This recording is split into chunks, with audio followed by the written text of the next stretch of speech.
ವಿಠ್ಠಲ ರುಕ್ಮಾಯಿ ಜ್ಯೋತಿಷಾಲಕ್ಕೆ ಸ್ವಾಗತ ಸುಸ್ವಾಗತ. ಅಂಜನಿ ಗರ್ಭ ಸಂಭೂತ ವಾಯುಪುತ್ರ ಸನಾತನ ಕುಮಾರಿ ಬ್ರಹ್ಮಚಾರಿ ತಸ್ಮೈ ಶ್ರೀ ಹನುಮತೆ ನಮಸ್ತುತೆ. ಮಿಸ್ ಹೇಮಲತಾ ಹಿರಿಯೂರವರು ಅವರ ಜಾತಕದ ವಿಶ್ಲೇಷಣೆ ಮಾಡೋಣ. ಎಸ್ಪೆಷಲಿ ಅವರ ಅಶ್ಲೇಷ ನಕ್ಷತ್ರ ಕನ್ಯಾ ರಾಶಿ, ಕರ್ಕ ರಾಶಿ, ಕನ್ಯಾ ಲಗ್ನ. ಹೌದಾ? ಅಶ್ಲೇಷ ನಕ್ಷತ್ರ ಅಂದ್ಕೊಳ್ಳಿ ಎಲ್ಲರೂ ಹೆದರ್ತೀವಿ. ಹೌದು, ಮೂಲಗಂಡ ನಕ್ಷತ್ರ ಅಂತ ಕರಿತೀವಿ. 6 ಮೂಲಗಂಡ ನಕ್ಷತ್ರ ಅದಾವು. ಒಂದನೇದು ಬಂದ್ಬಿಟ್ಟು ಅಶ್ವಿನಿ. ಯಾವುದು? ಅಶ್ವಿನಿ. ಅಶ್ವಿನಿ 1 ಮತ್ತು 2ನೇ ಪಾದ. ಹೌದಾ? 2ನೇದು ಬಂದ್ಬಿಟ್ಟು ಅಶ್ಲೇಷ, 4 ಪಾದಗಳು. 3ನೇದು ಬಂದ್ಬಿಟ್ಟು ಮಗ.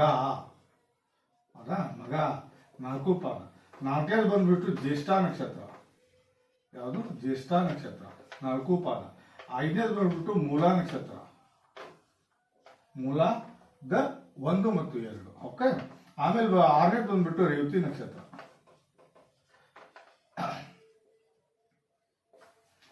ನೋಡಿ, ಇವು 6 ಜಾತಕದಲ್ಲಿ 6 ನಕ್ಷತ್ರದಲ್ಲಿ ಏನಾದರೂ ಒಂದು ಫಿಸಿಕಲಿ ಇಲ್ಲ ಮೆಂಟಲಿ ಪ್ರಾಬ್ಲಮ್ ಜನರೇಟ್ ಮಾಡಿರ್ತಾನೆ ಆಸ್ ಎ ಪರ್ಮನೆಂಟ್ ಆಗಿ.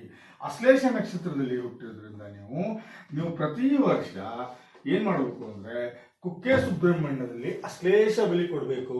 ಅದರಿಂದ ಅಶ್ಲೇಷ ನಕ್ಷತ್ರದಿಂದ ಆಗುವ ದುಷ್ಪರಿಣಾಮಗಳು ನಿಮ್ಮನ್ನ ಕಾಡಲ್ಲ. ದಯವಿಟ್ಟು ಬಹಳ ವೇದಿಕವಾಗಿ ಅಗ್ರಿ ಕರ್ಮಕಾಂಡಿ ಬ್ರಾಹ್ಮಣ್ಸ್ ಆದ್ಯಾಚಾರ್ಯರವರು, ಯಾರು? ಕುಕ್ಕೆ ಸುಬ್ರಹ್ಮಣ್ಯ ಸ್ವಾಮಿ ಅವರು. ಅಲ್ಲಿ ನೀವು ಅಶ್ಲೇಷ ಬಲಿ ಕೊಡೋದ್ರಿಂದ ಅಶ್ಲೇಷ ನಕ್ಷತ್ರ ಆಗ ಕೆಟ್ಟ ಪರಿಣಾಮಗಳನ್ನು ನೀವು ನಿವಾರಣೆ ಮಾಡ್ಕೋಬಹುದು. ಹೌದಾ? ಬನ್ನಿ, 1ನೇ ಮನೆಯಲ್ಲಿ ಕುಜ. 1ನೇ ಮನೆಯಲ್ಲಿ ಕುಜ ಯಾರು? ಕನ್ಯಾ ಲಗ್ನದ ಅತಿ ದೊಡ್ಡ ವಿರೋಧಿ ಇಬ್ರು. ಯಾರ್ಯಾರಪ್ಪ ಅವರು? ಕುಜ ಹಾಗೂ ಚಂದ್ರ. ದೊಡ್ಡ ಇವು ಕನ್ಯಾ ಲಗ್ನದ ಸ್ವಾಮಿ ಬಂದ್ಬಿಟ್ಟು ಬುಧ. ಹಾಗಾಗಿ ನೋಡಿ, ಇಲ್ಲಿ ಕುಜ ಏನಿದಾನಲ್ಲ, ಇಲ್ಲಿ 1ನೇ ಮನಿ ಹಾಗೂ 4ನೇ ಮನಿ, 7 ಮತ್ತು 8ನೇ ಮನಿ ಮತ್ತು 12ನೇ ಮನೆಯಲ್ಲಿ ಬಂದಿದ್ದೇ ನಿಜ ಆದ್ರೆ ಇದಕ್ಕೆ ನಾವೇನಂತೀವಿ? ಮಾಂಗ್ಲಿಕ್ ದೋಷ ಅಂತೀವಿ. ನಾವು ಏನಂತೀವಿ? ಮಾಂಗ್ಲಿಕ್. ಹೌದಾ? ನೀವು ಏನಾದರೂ ಮದುವೆ ಆಗ್ಬೇಕಂದ್ರೆ ನೀವು ಮದುವೆ ಆಗ್ಬೇಕಾಗಿದ್ದು ಮಾಂಗ್ಲಿಕ್ ದೋಷ ಇದ್ದವ್ರನ್ನೇ ಮದುವೆ ಆಗ್ಬೇಕು. ಬೇರೆಯವ್ರನ್ನ ಮದುವೆ ಆದ್ರೆ ನಿಮ್ಮ ಮದುವೆ ಸಕ್ಸಸ್ ಆಗಲ್ಲ ಅಂತ ಇಲ್ಲಿ ನಾವು ಕನ್ಸಿಡರ್ ಮಾಡ್ತೀವಿ. ಹೌದು, ಯಾಕಂದ್ರೆ ಕುಜನದ್ದು ಅತಿ ದೊಡ್ಡ ವಿರೋಧಿ ಯಾರಪ್ಪ ಅಂದ್ರೆ ಇದು ಬುಧ. ಅಂದ್ರೆ ಇದು ಬುಧನ ಮನೆ. ಹೌದಾ? ಹಾಗಾಗಿ ತಾವು ಕನ್ಯಾ ಲಗ್ನದಲ್ಲಿ ಹುಟ್ಟಿದ್ರಿಂದ ನಿಮ್ಮ ಕುಜದೋಷ ಅತಿ ಸ್ಟ್ರಾಂಗ್ ಇದೆ.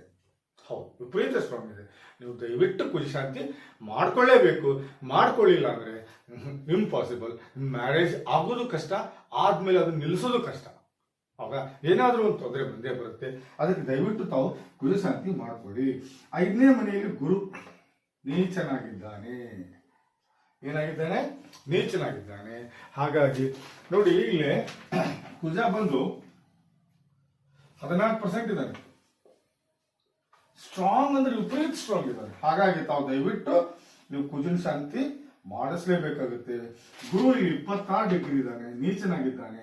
ಬಟ್ ಇಲ್ಲಿ ನೀಚತನ ಕೊಡ್ತಾನೋ ಇಲ್ಲ ಅಂದ್ರೆ, ಯಾಕಂದ್ರೆ ಬುಧ 11ನೇ ಮನೆಯಲ್ಲಿ ಲಗ್ನೇಶ 7ನೇ ದೃಷ್ಟಿ ಗುರುನ ಮೇಲೆ ಬೀಳೋದ್ರಿಂದ ನೀವು ವಿಪರೀತ ಬುದ್ಧಿವಂತರು. ಬುಧನ ದೃಷ್ಟಿ ಗುರುನ ಮೇಲೆ ಅಥವಾ ಗುರುನ ದೃಷ್ಟಿ ಬುಧನ ಮೇಲೆ ಏನಾದರೂ ಬಿದ್ದಿದ್ದೇ ನಿಜ ಆದ್ರೆ ತಾವು ವಿಪರೀತ ಇಂಟೆಲೆಕ್ಚುಯಲ್ಸು, ಬಹಳ ಇಂಟೆಲಿಜೆನ್ಸು, ರ್ಯಾಂಕ್ ಹೋಲ್ಡರ್ಸು. ಯಾಕಂದ್ರೆ ಬುಧ ಬುದ್ಧಿಕಾರಕ, ಗುರು ಜ್ಞಾನಕಾರಕ. ಹಾಗಾಗಿ ಬುಧನ ದೃಷ್ಟಿ ಮತ್ತು ಶುಕ್ರನ ದೃಷ್ಟಿ ಸಹ 9ನೇ ಮನೆ ಸ್ವಾಮಿ ಶುಕ್ರ, ಅವರಿಬ್ಬರು ದೃಷ್ಟಿ ಸಹ ನಿಮಗೆ ಗುರುನ ಮೇಲೆ ಬೀಳೋದ್ರಿಂದ ತಾವು ಹೈಯರ್ ಎಜುಕೇಶನ್ ಮಾಡ್ತೀರಾ, ಬಹಳ ಎತ್ತರಕ್ಕೆ ಬೆಳೀತೀರಾ ಅಂತ ಹೇಳ್ತಾ ನೆಕ್ಸ್ಟ್ ಮನೆ ನೋಡೋಣ. 6ನೇ ಮನೆಯಲ್ಲಿ ಕೇತು ಇದೆ. ಹೌದಾ? ಎಷ್ಟು ಡಿಗ್ರಿ ಇದೆ? ಕೇತು ಬಂದ್ಬಿಟ್ಟು 29 ಡಿಗ್ರಿ ಇದೆ. ಏನು ಚಿಂತೆ ಮಾಡೋ ಅವಶ್ಯಕತೆ ಇಲ್ಲ. ಕೇತುವಿನಿಂದ ಯಾವುದೇ ರೀತಿ ನಿಮಗೆ ತೊಂದರೆ ಆಗೋದಿಲ್ಲ. ಹೌದಾ? ನೆಕ್ಸ್ಟ್ 7ನೇ ಮನೆ ಶನಿ ಇದೆ. ಶನಿ 25 ಡಿಗ್ರಿ ಇದೆ. ಶನಿ 25 ಡಿಗ್ರಿ ಇದೆ. ನೋಡಿ, ನೀವು ಕುಜದ ದೋಷದ ಕ್ಯಾನ್ಸಲೇಷನ್ ಮಾಡ್ಕೋಬೇಕಂದ್ರೆ ಇಲ್ಲಿ ಒಂದು ದಾರಿ ಇದೆ. ಶನಿಯ 7ನೇ ದೃಷ್ಟಿ 1ನೇ ಮನೆ ಮೇಲೆ ಬೀಳುತ್ತೆ. ಕುಜನ ಮಾಂಗಲಿಕ ದೋಷವನ್ನು ಇಲ್ಲಿ ನಾಶ ಮಾಡ್ಕೋಬಹುದು. ಹೆಂಗಂದ್ರೆ ನೀವು 25 ಡಿಗ್ರಿ ಇರೋದ್ರಿಂದ ಇಲ್ಲಿ ನೀವು ನೀಲಂ ಧರಿಸ್ಕೊಂಡಿದ್ದೇ ನಿಜ ಆದ್ರೆ ಇದಕ್ಕೆ ನೀಲಂ ಅಂತೀವಿ ನಾವು. ಇದು ನೀಲಂ. ಇದು ಹೌದಾ? ಇವನು ಸ್ಟ್ರಾಂಗ್, ಶನಿದೇವರು ಸ್ಟ್ರಾಂಗ್ ಆದ್ರೆ ಆಟೋಮೆಟಿಕ್ ಕುಜ ತನ್ನ ಕೆಟ್ಟ ಮಾರ್ಕತ್ವವನ್ನು ಬಿಡ್ತಾನೆ. ಯಾಕಂದ್ರೆ ಶನಿ ಡಿಗ್ರಿ ಬಹಳ ಕಡಿಮೆ ಇರೋದ್ರಿಂದ ತಮಗೆ ಇಂಪಾಸಿಬಲ್ಲು. ಹಾಗಾಗಿ ನಾವು ದಯವಿಟ್ಟು ನೀಲಮನ್ನು ಧರಿಸಿದ್ದಕ್ಕರೆ ಆದರೆ ಬಹಳ ಒಳ್ಳೆಯದು. ಶನಿ ಶಾಂತಿಯಾಗಲಿ ಅಥವಾ ಅವನ್ನೆಲ್ಲ ಮಾಡಬೇಡಿ. ಶನಿ 7ನೇ ಮನೆಯಲ್ಲಿ ಇರೋದ್ರಿಂದ ಬಹಳ ಒಳ್ಳೆಯ ಜಾತಕ ನಿಮ್ಮದು. ಯಾಕಂದರೆ ಶನಿ 5ನೇ ಮನೆ ಸ್ವಾಮಿ ಅವನು. ಹಾಗಾಗಿ ಹೇಳ್ತಾ ಇದ್ದೀನಿ. ಸರಿ, ಸೂರ್ಯ 10ನೇ ಮನೆಯಲ್ಲಿದ್ದಾನೆ. ಓಕೆ, ಸೂರ್ಯ 21 ಡಿಗ್ರಿ ಇದ್ದಾನೆ. ಹೌದಾ? ನಾನು ಹೇಳ್ತೀನಿ ನಿಮಗೆ 1,000% ಇಲ್ಲ 1,00,000% ಗೌರ್ಮೆಂಟ್ ಜಾಬ್ ಬಹಳ ಹೆಚ್ಚಕ್ಕೆ ಬೆಳೀತಾರೆ. ಹೌದು, ಸೂರ್ಯ ಯಾರದೇ ಮನೆಯಲ್ಲಿ 10ನೇ ಮನೆಯಲ್ಲಿ ಬಂದ್ರೆ ಬುಧನ ವಿರೋಧಿ ಅಂತ ಕನ್ಸಿಡರ್ ಮಾಡಲ್ಲ ನಾವು. ಸೂರ್ಯನ ವಿರೋಧಿ ಬುಧನ ಅಂತ ಕನ್ಸಿಡರ್ ಮಾಡಲ್ಲ. ಚಂದ್ರ ಮಾತ್ರ 10ನೇ ಮನೆಯಲ್ಲಿ ಸೂರ್ಯ ಇದ್ರೆ ಬಹಳ ಎತ್ತರಕ್ಕೆ ಬೆಳೀತಾರ. ಗೌರ್ಮೆಂಟ್ ಜಾಬ್ ಒಳ್ಳೆ ಹುದ್ದೆ ಪಡಿತೀರಾ. ಹಾಗಾಗಿ ತಾವು ದಯವಿಟ್ಟು ಗೌರ್ಮೆಂಟಿಗೆ ನೀವು ಅಪ್ಲಿಕೇಶನ್ ಹಾಕೋದಾಗ್ಲಿ ಟ್ರೈ ಮಾಡೋದಾಗ್ಲಿ ಮಾಡಿ ಅಂತ ಹೇಳ್ತಾ 11ನೇ ಮನೆಗೆ ಹೋಗೋಣ. 11ನೇ ಮನೆಯಲ್ಲಿ ಚಂದ್ರ ಇದ್ದಾನೆ, ವಿರೋಧಿ, ತನ್ನ ಸ್ವಂತ ಮನೆಯಲ್ಲಿದ್ದಾನೆ. ನಿಮ್ಗೆ ಏನಾದರೂ ಒಂದು ಡಿಸೀಸ್ ಇದ್ದೇ ಇರುತ್ತೆ, ಇದು ಮಾತ್ರ ಸತ್ಯ. ಯಾಕಂದ್ರೆ ವಿರೋಧಿ ಅವನು 11ನೇ ಮನೆಯಲ್ಲಿ ವಿರೋಧ. ಸಣ್ಣದೊಂದು ಯಾರಾದ್ರೂ ಒಂದು ಕಿರಿಕಿರಿ ಏನೋ ಫಿಸಿಕಲಿ ಕಿರಿಕಿರಿ ಇದ್ದೇ ಇರುತ್ತೆ, ಏನಾದರೂ ಒಂದು ರೋಗ ಇದ್ದೇ ಇರುತ್ತೆ. ಹಾಗಾಗಿ ನೀವು ಇಲ್ಲಿ ಚಂದ್ರನ ಶಾಂತಿ ಮಾಡಲಿಲ್ಲ ಅಂದರೆ ನಡೆಯಲ್ಲ. ಇಲ್ಲಿ ಚಂದ್ರ ಶಾಂತಿ ಆಗಲೇಬೇಕು. ಓಕೆ, ನೋಡಿ 11ನೇ ಮನೆಯಲ್ಲಿ ನೋಡಿ ಭಾಗ್ಯೇಶ ಮತ್ತು ಲಗ್ನೇಶ ಇಬ್ರು ಯುತಿಯಾಗಿದ್ದಾರೆ. ಇಲ್ಲಿ ಏನಂತ ಗೊತ್ತಿಲ್ಲ, ನಾವು ಇದಕ್ಕೆ ಮಹಾಲಕ್ಷ್ಮಿ ಯೋಗ ಅಂತ ಕರಿತೀವಿ. ಏನಂತ ಕರಿತೀವಿ? ಮಹಾಲಕ್ಷ್ಮಿ ಯೋಗ. ನೋಡಿ, ನಿಮ್ಮ ಜಾತಕದಲ್ಲಿ ನಾನು ನೋಡ್ತಾ ಇದ್ದೀನಿ 1ನೇ ಮನೆ ಬುಧ 11ನೇ ಮನೆಯಲ್ಲಿದ್ದಾನೆ. ಏನು 5ನೇ ಮನೆ ಸ್ವಾಮಿ 7ನೇ ಮನೆಯಲ್ಲಿದ್ದಾನೆ. ಓಕೆ, 9ನೇ ಮನೆ ಸ್ವಾಮಿ 11ನೇ ಮನೆಯಲ್ಲಿದ್ದಾನೆ. ಅಂದ್ರೆ ಇವರು ಮೂರು ಒಳ್ಳೆ ಜಾಗದಲ್ಲಿ ಇದ್ದಿದ್ದರಿಂದ ನಿಮ್ಗೆ ಐಶ್ವರ್ಯ, ಕರೆಕ್ಟಾ? ಐಶ್ವರ್ಯ, ವಿದ್ಯೆ, ಒಳ್ಳೆ ಗಂಡ, ಒಳ್ಳೆ ಮಕ್ಕಳು, ಒಳ್ಳೆ ತಂದೆ ತಾಯಿ ಎಲ್ಲರೂ ಸಿಕ್ಕಿದ್ದಾರೆ. ಹೌದು, ಯಾವಾಗಲೂ ಜಾತಕ ನೋಡುವಾಗ 1, 5, 9 ಈ 3 ಮನೆಯನ್ನ ನೋಡಬೇಕು. ಈ 3 ಮನೆಯ ಸ್ವಾಮಿ ಒಳ್ಳೆ ಜಾಗದಲ್ಲಿ ಇದ್ದಿದ್ದಕ್ಕೆ ಜಾತಕದ ಬಲ ಬಹಳ ಇದೆ ಅಂತ ಅರ್ಥ. ಬಹಳ ಚೆನ್ನಾಗಿದೆ ಅಂತ. ಒಳ್ಳೆ ಗುಣ, ಒಳ್ಳೆ ಬುದ್ಧಿ, ಒಳ್ಳೆ ಸಂಸ್ಕಾರ, ಈ 3 ನೋಡಬಹುದು. ಹೌದಾ? ಸೊ ಹಾಗಾಗಿ ಇಲ್ಲಿ ಬುಧ ಎಷ್ಟು ಡಿಗ್ರಿ ಇದ್ದಾನೆ ಮೊದಲು ನೋಡೋಣ. ಓಕೆ, ಇಲ್ಲಿ ಬುಧ ಬಂದ್ಬಿಟ್ಟು ನಿಮಗೆ 4 ಡಿಗ್ರಿ ಇದ್ದಾನೆ, ಕರೆಕ್ಟಾ? ಚಂದ್ರ ಬಂದ್ಬಿಟ್ಟು ನಿಮಗೆ 20 ಡಿಗ್ರಿ ಇದ್ದಾನೆ, ಕರೆಕ್ಟಾ? ಶುಕ್ರ ಬಂದ್ಬಿಟ್ಟು ನಿಮಗೆ 16 ಡಿಗ್ರಿ ಇದ್ದಾನೆ. ಇಲ್ಲಿ ನಾವು ಮಾಡ್ಕೋಬೇಕಾಗಿದ್ದು ಏನಪ್ಪಾ ಅಂದ್ರೆ, ನಾವು ಬುಧನ ರತ್ನ ಆದಂತ ಪಚ್ಚೆ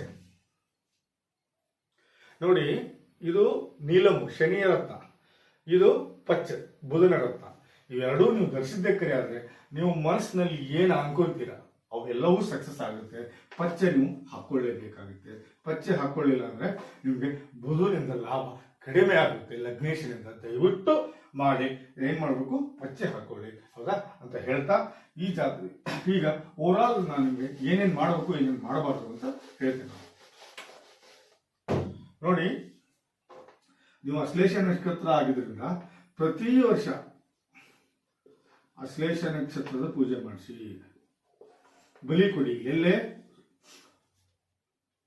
ಕುಕ್ಕೆ ಸುಬ್ರಹ್ಮಣ್ಯದಲ್ಲೇ ಕೊಡಿ. ಅದು ಅಶ್ಲೇಷ ನಕ್ಷತ್ರದಿಂದಲೇ ಕೊಡಿ, ಬಹಳ ಒಳ್ಳೆಯದು. ಅಶ್ಲೇಷದ ಬಲಿ, ಅಶ್ಲೇಷ ನಾಗದ ಬಲಿಯನ್ನ ಅಶ್ಲೇಷ ನಕ್ಷತ್ರದಲ್ಲೇ ಕುಕ್ಕೆ ಸುಬ್ರಹ್ಮಣ್ಯಲ್ಲಿ ಕೊಟ್ಟರೆ ನಿಜವಾಗ್ಲೂ ತಾವು ಬಹಳ ಒಳ್ಳೆಯದು. ಅಶ್ಲೇಷ ನಕ್ಷತ್ರದಿಂದ ಬರುವಂತ ದುಷ್ಪರಿಣಾಮಗಳನ್ನ ನೀವು ಹೊರದೋಡಿಸ್ಬೋದು. ಎರಡನೇದು ಬಂದ್ಬಿಟ್ಟು ಕುಜ ಲಗ್ನದಲ್ಲಿದ್ದಾನೆ.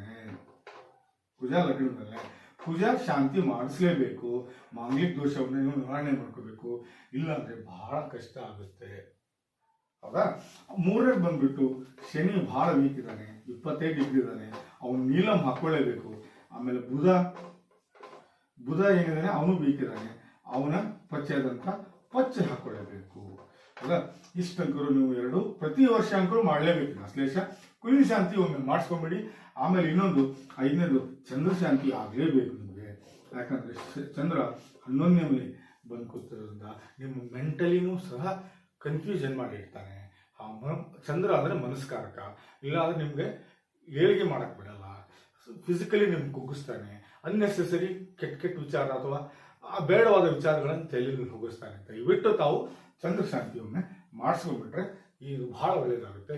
ಈ ಜಾತಕದ ವಿಶ್ಲೇಷಣೆ ಇಷ್ಟಿದೆ ಅಂತ ಹೇಳ್ತಾ ಈ ಜಾತಕದ ವಿಶ್ಲೇಷಣೆ ಮುಗಿಸ್ತಾ ಇದ್ದೀನಿ. ದಯವಿಟ್ಟು ನಿಮ್ಮ ಫ್ರೆಂಡ್ಸು ಮತ್ತು ನಿಮ್ಮ ಫ್ಯಾಮಿಲಿ ಗ್ರೂಪಿಗೆ ಶೇರ್ ಮಾಡಿ ಅಂತ ಹೇಳ್ತಾ ಈ ಜಾತಕದ ವಿಶ್ಲೇಷಣೆ ಮುಗಿಸ್ತಾ ಇದ್ದೀನಿ. ನಮಸ್ಕಾರ.